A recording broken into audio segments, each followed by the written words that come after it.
Attention.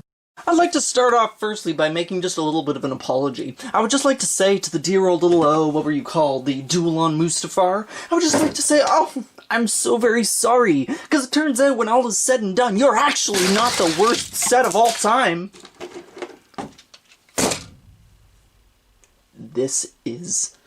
I found it. It's so strange how in such rapid succession there came unto me, into my possession, two of the most heinous LEGO Star Wars sets to ever be created. I'm sorry if you feel misled from last time. I'm sorry if you're sitting there feeling like, oh, I've been cheated, gay boy LEGO. Last time you told me that the Duel on Mustafar was the worst LEGO Star Wars set, and now what is this? You have a big log of shit sitting on your review table.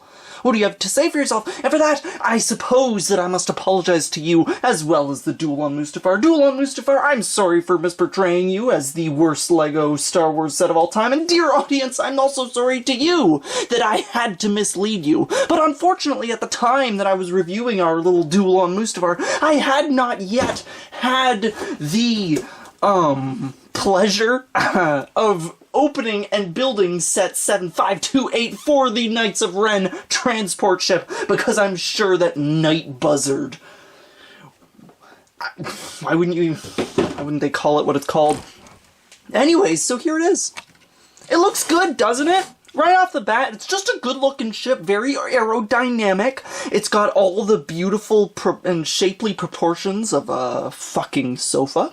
It is a lovely little vessel that is sure to just be the biggest pussy magnet in all of the Outer Rim. Look at this piece of shit. Like, I'm not even getting into the details yet, and this is just ugly. This is just a stupid, ugly thing. Ooh, looks so intimidating from there. Ooh, wow, look at that. So incredible. It's got such a wonderful and unique and memorable shape.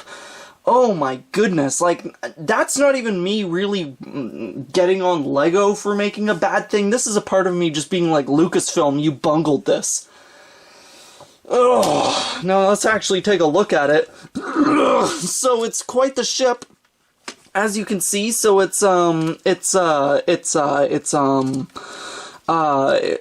this. It's just a big black and gray log-looking piece of shit. You got some dark gray over here. Oh, I'm sorry. I forgot to leave out one of the main colors that you'll see all throughout this, and that is, of course, the wet sand hue. Ah, yes. How appropriate and well used here. I'm sure that it's just going to be used just in the most appropriate places throughout this vessel. Very appropriate color. I'm glad they included that. So yeah, as you can see, it's black, it's uninspired, and it's ugly. So we got a nice big grill at the front here, which doesn't even stretch to the sides. It just cuts off on either side, and you just got the obvious weapon sitting right there like, oh, freaking wonderful. It looks so hollow. Look at that view! It's so skinny! It's literally just flaps flap down on the side of a big old flapjack. Oh my goodness. So if you move up our wonderful and fantastically designed hull that has all the inspiration of a freaking truck depot, you flap open your flap right here, and you'd think that within that flap you might have a little bit of a cockpit, you know, a place for someone to drive the ship. You know, you always need a place for someone to drive a ship, and with a set that costed me, how much did this stupid thing set me back? Where's the price tag? What, $100 maybe? $80? Of course, in an $80 set, of course there would be a cockpit, right? You always need a cockpit. But no, well, we don't have the cockpit quite yet. This is like a little, I don't even know, just an empty goddamn hole in your ship. It's got holes on the bottom, as all spaceships do. And you've also got another nice big gaping one out there. See, you can see out there, yep. As spaceships tend to be. And then in there, there's nothing really. You got some little ladders over here. And yeah, you know, I'm glad that this little bit of interior is just dedicated to absolutely fucking nothing. Can't even sit a minifigure out there without, like, squishing them all in a bunch of angles. I won't show you because that'd be too torturous.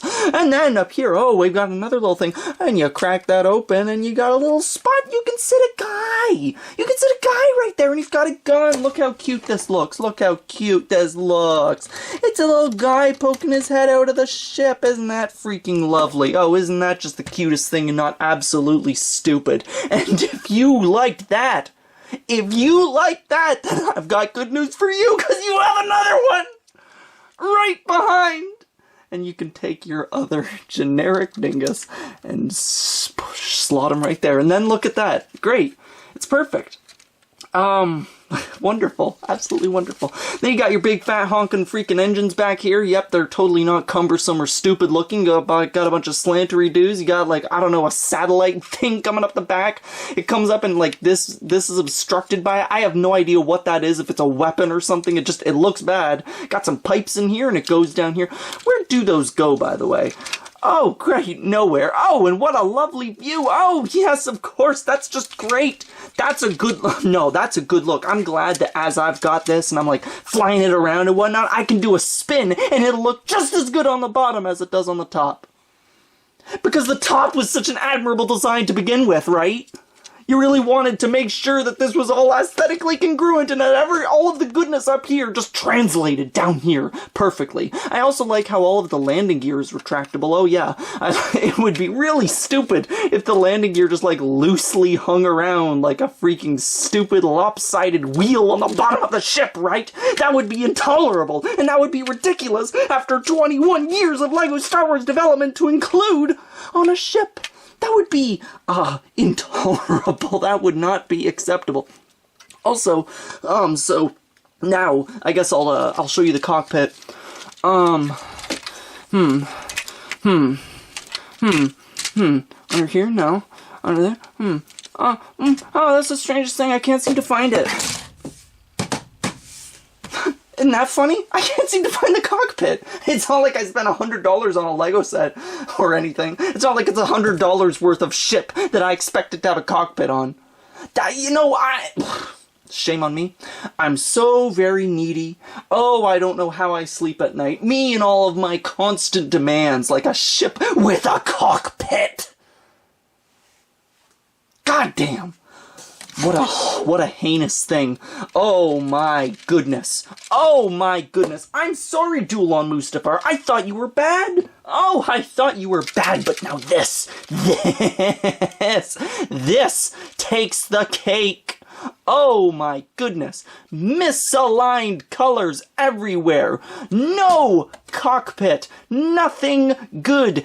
Heinous, ugly design. Basically no play features. Just one of the most awful, if not the most awful Lego Star Wars set ever put together. Oh, no. Oh, I'm sorry. Once again. Oh, right. The minifigures make up for it, right? Ray.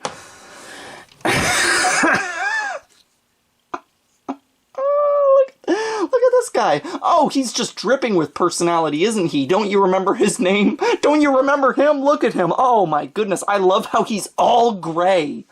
And then his friend back here, oh, what's your name? I don't know, because I'm not a goddamn idiot. Oh, look at him. Wow, what an inspired design. Incredible. Such wonderful molding and printing. I like how he, too, is also all gray. Wow, what a great set. You guys really knocked it out of the park. You really did it. You made the Night Buzzard, and you gave it everything I would ever want on the Night Buzzard. Oh my goodness. Horrible, horrible, horrible, horrible set. If you're thinking of getting this, then you're stupid. If you did get this, you're super stupid. And I don't know if there's anything that is even remotely redeemable about this piece of hog shit. The only good thing about it is that at some point, when you own this, there will come a day when you hopefully will be taking this apart. Therein lies the lone redeeming factor of your Knights of Ren transport ship.